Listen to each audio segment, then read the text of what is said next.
for more on this and Numsa's view in particular, we're joined by spokesperson Phakamile Hlubi Majola. Thanks so much for your time, Phakamile. Welcome to Morning Live. Good morning, and good morning to your viewers. Thank you for having me on the show, Sakina. So from Numsa's perspective, why is this proposed move such a shocker? Well, for us, it's definitely problematic. We think that if MTN is allowed to take over and to fully privatize Telkom, that it will be a disaster for us all as a country. State-owned entities play a very important role in this country. They play a developmental role in South Africa. And we have already got experience of where one state-owned entity was privatized, as we've seen in the case of SAA, and the dire impact that that has had on the entire value chain of the sector, on the industry of tourism as a whole.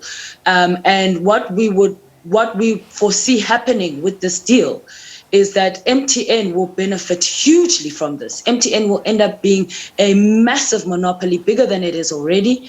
And we can't have a situation where the private sector is literally controlling or dictating government policy on telecommunications. This is what Telkom's role is currently as a state-owned entity. The state is able to implement its policies through Telkom. And if you privatize it fully, then you can expect that that whole process will be diluted. And as a society, we will actually be worse off.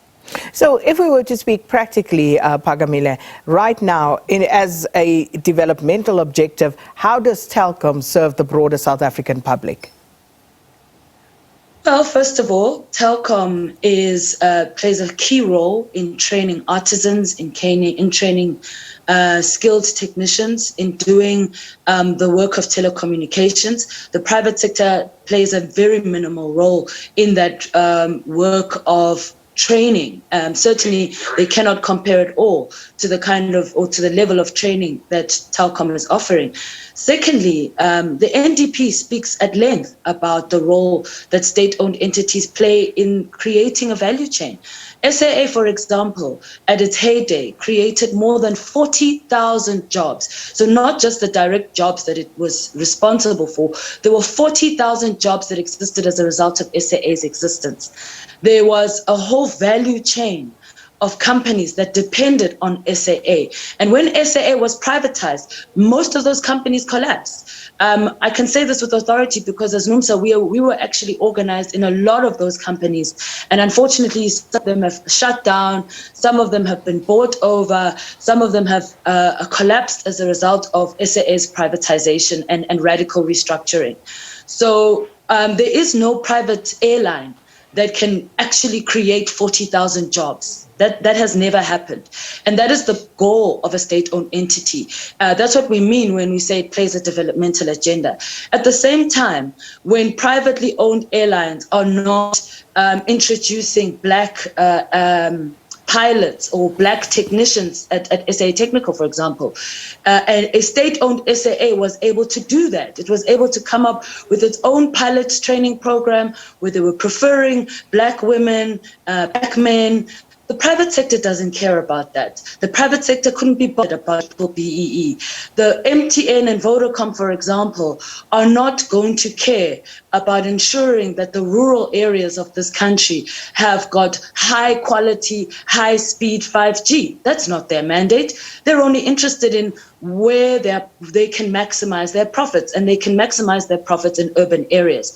That a Telkom state-owned entity would care about ensuring that the entire country has got access to telecommunication services.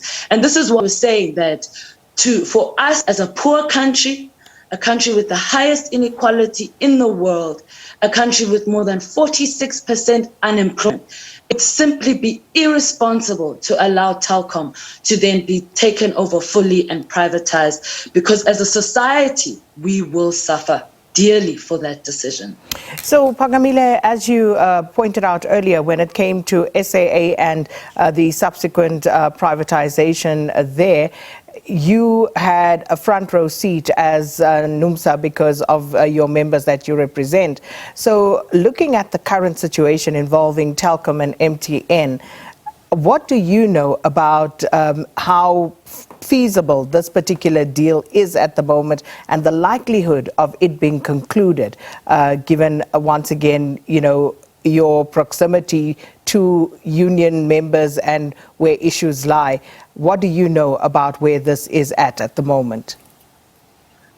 What we know is what has been reported in the media.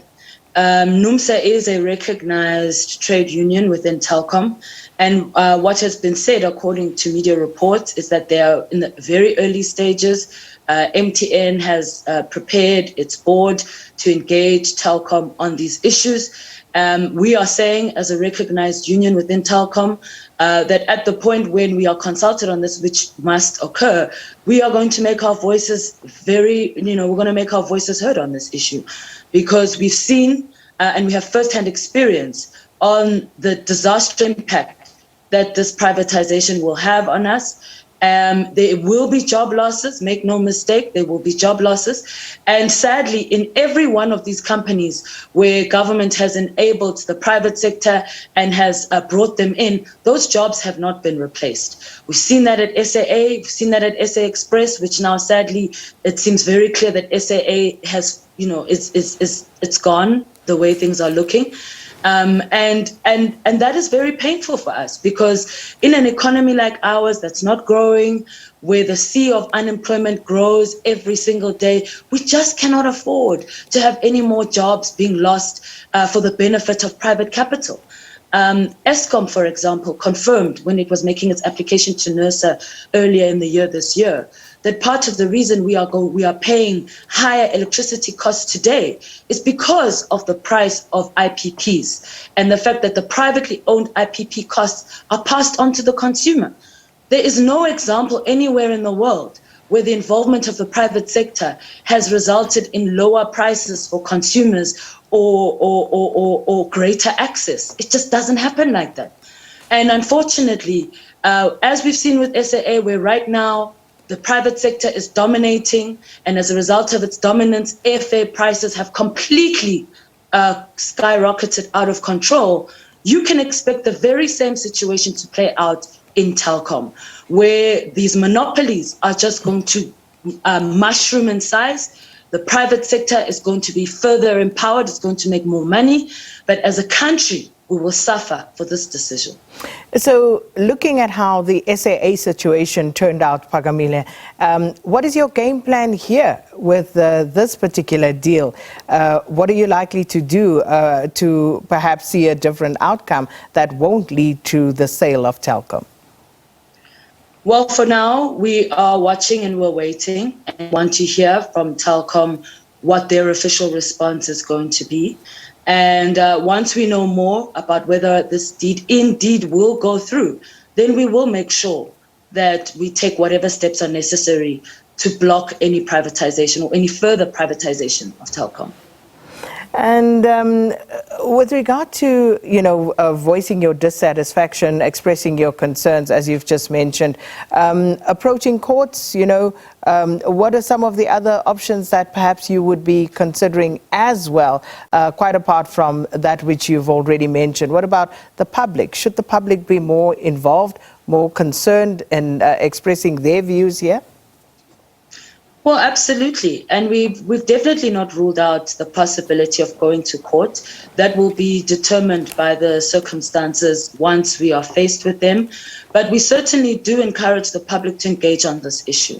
Telkom right now is the only service provider of telecommunications services nationally. It's the biggest telecommunications service provider, which is state-owned, okay? So even though there are other telecommunications providers, Telkom is the largest.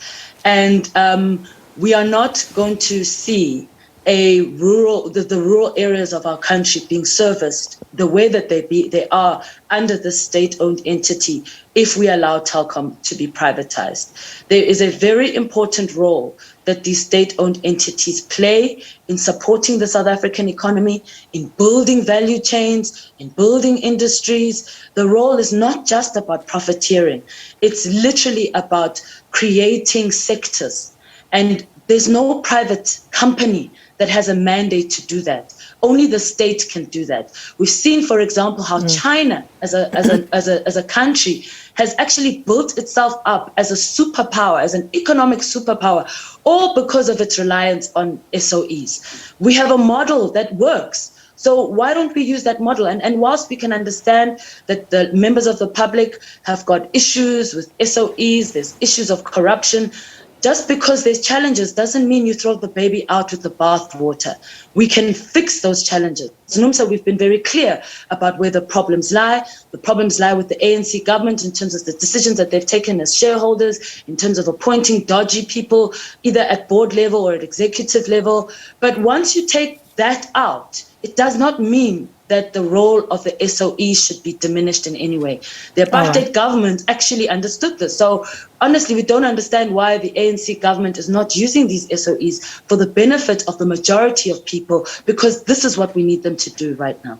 Well, as we continue to watch developments around this particular deal, we certainly will continue discussion around it as well. Thank you so much, Numsa spokesperson Phakamile Hlubi Majola.